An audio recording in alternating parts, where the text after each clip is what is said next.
Olá, meu nome é Adriane e hoje eu vou falar um pouco sobre a gota. A gota é uma forma de artrite que é mais frequente em homens de 30 anos. Nas mulheres, geralmente ocorre após a menopausa e é causada pelo aumento de ácido úrico no sangue. Quando os níveis de ácido úrico passam do nível crítico, milhares de cristais de monourato de sódio ou pirofosfato de cálcio desidratados que depositam nas articulações. Esses cristais são como pequenos cacos de vidros pontiagudos quentes que provocam dor e inflamação no local. Podemos observar aqui a demonstração de uma articulação sendo atingida pelos esses cristais e a inflamação causada no local essa articulação causa inchaço na parte que ela está localizada. Outros fatores também importantes que vamos observar que é desencadeados é a hiperuricemia. O que seria? É a alta concentração de urato no sangue e no líquido sinovial. Ultrapassa os limites de solubilidade, causando precipitações. Os cristais precipitados são fagocitados, o que desencadeia uma série de eventos inflamatórios dentro da articulação. Aqui podemos observar na tabela algumas condições que podem gerar a hiperuricemia. O que seria? É a alta concentração de urato no sangue e no líquido sinovial. Ultrapassa os limites de solubilidade, causando precipitações. Os cristais precipitados são fagocitados, o que desencadeia uma série de eventos inflamatórios dentro da articulação. Aqui podemos observar na tabela algumas condições que podem gerar a hiperuricemia, e entre eles está algumas patologias e drogas. Sinais e sintomas: dor extremamente forte, inflamação em uma ou mais articulações de início súbito e rápido. A área afetada fica inchada, avermelhada, roxeada, quente, muito dolorosa ao toque, dor agonizante, desencadeada por toques leves. Fatores que podem desencadear uma crise de gotas: a ingestão de álcool, principalmente vinho tinto e cerveja, dieta rica em alimentos que aumentam o ácido úrico, como carne vermelha, traumas físicos e uso de diuréticos. O diagnóstico de gota é feito, sobretudo, após um histórico clínico bem feito associado aos exames mostrando os níveis elevados de ácido úrico no sangue. Outros exames podem ser solicitados, como radiografia e dosagem de ácido úrico na urina. Os exames procuram distinguir a gota de outros tipos de... Olá, eu me chamo Ramon Vasques, sou um dos integrantes desse grupo do trabalho sobre a gota. Vou dar continuidade aqui na apresentação, falando sobre essa tabela que encontramos, né, do Colégio Americano de Reumatologia, onde esclarece os critérios deles de diagnóstico de gota, né? Então, tem 3 critérios, basicamente, que são analisados para que possa realmente constatar a gota, né? O primeiro são os cristais de urato monossódico no líquido sinovial. O segundo é a confirmação de tofo com exames dos cristais.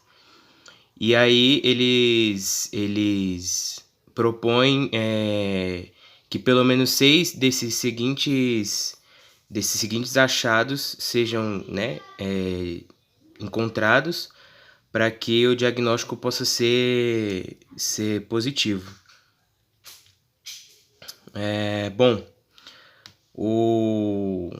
Como já foi falado, o diagnóstico da gota é uma mistura, né, é um misto de análises, tanto a análise física, porque a gota pode provocar alguns tufos mesmo nas articulações. Eu mesmo tenho um parente que tem, e ele parece ter assim 2 cotovelos, porque ficam bem aparentes mesmo os tufos, por conta do acúmulo ali de cristais, que pode ser removido com cirurgia, enfim. Mas além dessa análise física que é feita, para confirmar o diagnóstico precisam ser feitos alguns exames laboratoriais. E aqui hoje, na nossa apresentação, nós vamos trazer, né, alguns desses exames, os mais comuns, que podem ser feitos para o diagnóstico dessa patologia. Um dos exames usados para identificar a artrite gotosa é a análise do líquido sinovial. É usada para identificar os cristais característicos da gota e para pesquisar sinais de infecção articular. O método ele é feito com amostras de fluido sinovial e é obtido inserindo uma agulha no espaço entre os ossos em uma articulação. O outro exame é o ácido úrico, que é para detectar níveis elevados no sangue e pode ser feito regularmente para monitorar a uricemia. O método ele é feito ou por amostras de sangue, obtida de uma veia no braço, ou amostra de urina dentro de 24 horas. A ureia e a creatina também é um dos exames e é para avaliar e monitorar a função renal. E o método, assim como o anterior, é feito obtendo amostras de sangue de uma veia do braço ou a amostra de urina dentro de 24 horas também. O hemograma ele é realizado para detectar a normalidade nas células sanguíneas ou sinais de infecção, que a gente chama de marcadores, que são responsáveis pela identificação de várias patologias ou possíveis patologias. O método consiste numa amostra que é coletada, geralmente de uma veia no braço, por punção venosa, ou através de uma picada no dedo ou no calcanhar, que é o caso dos recém-nascidos. A hemocultura ela é realizada para detectar a presença de fungos ou de bactérias no sangue. O método da hemocultura ele consiste em 2 ou mais amostras de sangue que vão ser colhidas num intervalo determinado e geralmente em veias diferentes. Por exemplo, você punciona a veia no braço esquerdo e você pode puncionar à direita, ou você também pode puncionar veias diferentes no mesmo braço. Olá pessoal, voltando aqui para concluir a apresentação para vocês, e falando dos tratamentos que são feitos quando essa patologia acomete o paciente. A gota é uma doença que ela não tem cura e o tratamento da patologia consiste em diminuir a dor do paciente, ministrando alguns medicamentos específicos, como a colchicina, por exemplo, que todos nós já ouvimos falar. Algumas pessoas costumam chamar até de colchicina, né? E alguns anti-inflamatórios que são também ministrados junto com esses medicamentos específicos para o controle da dor e para controlar futuras crises, para que o paciente não venha sofrer com a dor mas num futuro próximo. Como eu havia falado a primeira vez que apareci por aqui, tem alguns pacientes que eles de acordo com a intensidade da doença, eles possuem algumas protuberâncias nas articulações.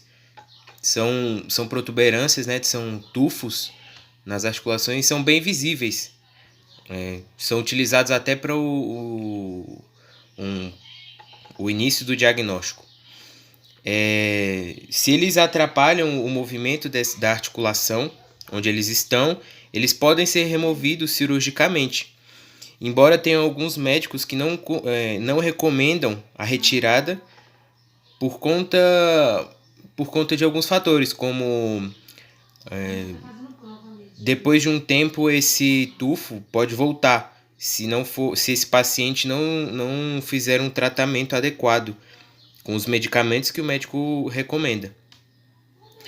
E todos esses esses sintomas e tudo que é feito no paciente para tratar, nada disso impede, a doença não impede o paciente de fazer suas atividades normais, de trabalhar, de fazer caminhadas e tudo, desde que as condições estejam sendo tratadas adequadamente, com acompanhamento médico e tudo mais. Tem algumas recomendações que são feitas para as pessoas com a doença para o controle da dor, né? Como falei, não tem cura, então são feitas recomendações por médicos para equilibrar a dor quando na fase aguda e tudo. Algumas recomendações estão aí no slide, como evitar o consumo de alguns alimentos, como frutos do mar, né, camarão, lagosta, siri, caranguejo, esse tipo de alimento. Miúdos de todos os animais, e carne vermelha em excesso. Quando você evita esse tipo de alimento, você ajuda na prevenção de futuras crises, né? E quando você faz o tratamento adequado, quando o paciente faz o tratamento adequado, esse tipo de alimento até pode ser consumido, desde que não seja consumido em exagero. Aumentar a ingestão de água é muito importante, não só para tratamento da gota, enfim, mas é um hábito muito saudável que deveria ser adotado por todos, né? Porque a água tem uma das funções mais importantes no organismo, né? Ela regula o sistema circulatório, o sistema excretor, então é sempre bom estar consumindo muita água. E aí evitar o consumo de bebidas alcoólicas em exagero, tanto que é comum a gente perceber que as pessoas que são etilistas, né, que consomem em exagero, elas têm mais probabilidade de ter essas dores nas articulações, né? A gente costuma sempre falar, quem bebe muito vai ter gota, quem bebe muito no outro dia está com o pé inchado. É por conta disso. A bebida ela aumenta a quantidade de ácido úrico. E não só pessoas que bebem, né, socialmente ou em exagero, podem adquirir a doença. Pessoas que também têm uma dieta muito calórica também podem ter dores nas articulações por conta da alta do ácido úrico. Então também é bom evitar uma dieta rica em calorias. Aqui, por fim, estão as nossas referências que utilizamos para concluir o estudo e para montar essa apresentação para vocês.